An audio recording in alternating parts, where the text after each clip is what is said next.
Your exams are near. Why do you fear when Urdu سفر is here? Urdu سفر میں آپ کا استقبال ہے. ہم حاضر ہیں آپ کے لیے دروازے کھول دو سین 2 کا خلاصہ یعنی سمری لے کر. 9th کلاس کے بچوں آپ کے ایگزامس ہیں, اردو کا پیپر آنے والا ہے, پریشان نہ ہوں. یہ ہم نے آپ کو پورا پڑھا دیا ہے. سمری میں بس خاص پوائنٹ جو ہیں وہ لکھے جائیں گے, ٹھیک ہے. سب سے پہلے ہم یہ لکھیں گے کہ یہ ڈرامہ دروازے کھول دو مشہور و معروف مصنف کرشن چندر کا لکھا ہوا ہے, جس میں انہوں نے نسلی تفریق کی کڑوی حقیقت دکھائی ہے. مطلب آپس میں ایک دوسرے کو یہ سمجھنا کہ یہ ہندو ہے, یہ مسلمان ہے, اور یہ ہریجن ہے, اور یہ سب جو ہے انہوں نے اس میں دکھایا ہے. پنڈت رام دیال کنول کنج بلڈنگ کے مالک ہیں. وہ بہت امیر ہیں مگر دل بہت تنگ ہے. ان کے پاس ایک قابل پڑھا لکھا سائنسدان فلیٹ کرائے پر لینے آتا ہے. جب تک انہیں پتہ نہیں ہوتا کہ وہ مسلمان ہے تو وہ راضی ہو جاتے ہیں, مگر بعد میں اپنی بات سے مکر جاتے ہیں. جس پر اس کا بیٹا کمل کانت کہتا ہے کہ آپ نے شریف آدمی کو منع کر کے اچھا نہیں کیا. پھر اس کے پاس فرنٹیئر ہندو پٹھان لالا آفتاب رائے اپنی بیوی کے ساتھ فلیٹ کی بات کرنے آتا ہے, اور وہ ایک فلیٹ پسند بھی کر لیتے ہیں, ٹھیک ہے. بیوی کہتی ہے کہ فلیٹ تو اچھا ہے مگر کپڑے دھونے کی جگہ نہیں ہے. سب معاملے بات چیت سے طے ہو جاتے ہیں. رام دیال کا مینیجر بھی مسلمان مرزا ارشاد حسین ہیں, جن سے وہ ایگریمنٹ ٹائپ کرواتا ہے. رام دیال آفتاب رائے کے لباس جو پٹھانی طرز کا ہے سے بھی تھوڑا چونکتا ہے, مگر اس کا بیٹا کہتا ہے کہ آج کل سب پہنتے ہیں.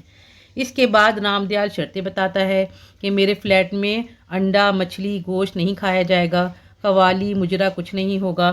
پھر وہ آفتاب رائے سے پوچھتا ہے کہ 2 میاں بیوی کو 7 کمرے والا فلیٹ کیوں چاہیے, تو وہ بتاتا ہے کہ اس کی 3 بیویاں اور 7 بچے ہیں. اس پر بھی رام دیال کا ارادہ بدلنے لگتا ہے. رام دیال کا ملازم بتاتا ہے کہ آفتاب رائے کے بہت سارے ریسٹورنٹ دریا گنج, آصف علی روڈ اور کرول باغ میں ہیں. مطلب یہ کہ وہ ایک باحیثیت شخص ہے, کرایہ آرام سے دے سکتا ہے. بڑے فلیٹ کا مطلب.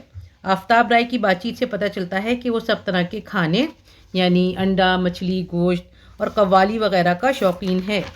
تو رام دیال پھر سے انکار کر دیتا ہے کہ کوئی فلیٹ خالی نہیں ہے. بیٹا کہتا ہے کہ آج کل کشمیری بنگالی پنجابی سب کھاتے ہیں, مگر باپ اسے ڈانٹ کر چپ کرا دیتا ہے کہ میں کسی کو بھی نہیں دوں گا اپنا فلیٹ. کبھی رام دیال اپنے گاہک کے لباس کو غور سے دیکھتا تھا تو کبھی ان کی اردو بول چال پر اعتراض اٹھاتا تھا, ٹھیک ہے. اور اس طرح کیا ہوتا ہے کہ آخر کار کریم اللہ کی طرح آفتاب رائے کو بھی منع کر دیا جاتا ہے, اور وہ 2 لوگوں سے ہاتھ دھو بیٹھتا ہے. 2 اس کے پاس اتنے اچھے گاہک آئے تھے, ایک قابل سائنسدان آیا اور ایک حیثیت والا انسان آیا, تب بھی وہ ان کو منع کر دیتا ہے. بیٹا پھر باپ سے کہتا ہے کہ ایک اچھے سیٹ کو منع کر دیا, ایسے گاہک روز روز نہیں ملتے. مطلب وہ اپنے باپ کو اس کی غلطی کا احساس دلاتا ہے کہ آپ نے پہلے بھی ایسے ہی کیا تھا اور ابھی بھی آپ نے ایسے ہی کیا. اس کے بعد ایک بڑھئی آتا ہے جو بتاتا ہے کہ کتنی کھڑکیاں اور دروازے بن گئے اور کتنی لکڑی اور درکار ہے. یہاں پر یہ سین مکمل ہو جاتا ہے.